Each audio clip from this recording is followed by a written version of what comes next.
কি হতে পারে। আমরা দেখছি যে বাংলাদেশের শত্রুরা তারা আবার মাথা চালা দিয়ে উঠতে শুরু করেছে, মাথা তুলে উঠতে শুরু করেছে।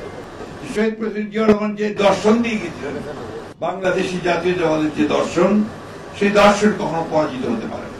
এবং সেই জন্যই বিএনপিও কখনো পরাজিত হয়নি, বারবার জেগে উঠেছে, একেবারে সেই ধ্বংসস্তূপ থেকে ফিনিক্স পাখির মতোই বিএনপি জেগে উঠেছে। প্রিয় সাংবাদিক বন্ধুগণ, তাই 7ই নভেম্বর আমাদের কাছে, গোটা জাতির কাছে অত্যন্ত গুরুত্বপূর্ণ একটা দিন। বিশেষ করে আজকের যে রাজনৈতিক প্রেক্ষাপট, যখন একটা অনিশ্চয়তার হতাশার মধ্যে চলে যাচ্ছে এবং প্রত্যেকটি মানুষ বারবার চিন্তা করছে কি হবে, কি হতে পারে। আমরা দেখছি যে বাংলাদেশের শত্রুরা তারা আবার মাথা চালা দিয়ে উঠতে শুরু করেছে, মাথা তুলে উঠতে শুরু করেছে।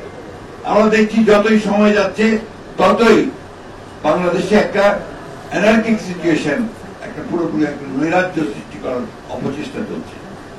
দুর্ভাগ্যক্রমে আমরা দেখছি যে সোশ্যাল মিডিয়াতেও সেই প্রোপাগান্ডা, আপনার ইনফরমেশন, মিথ্যা প্রচার দিয়ে বাংলাদেশে একটা নৈরাজ্য সৃষ্টি করার প্রক্রিয়া চলছে।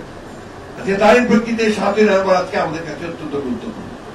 শহীদ প্রেসিডেন্ট জিয়াউর রহমান যেভাবে জাতিকে ঐক্যবদ্ধ করেছিলেন, আজকে একইভাবে আমরা দেখছি যে আমাদের নেতা জনাব তারেক রহমান সাহেব, তিনি আজকে সেই সুদূর থেকে দেশকে ঐক্যবদ্ধ করবার চেষ্টা করছেন, জাতিকে ঐক্যবদ্ধ করবার কাজ করে চলেছেন।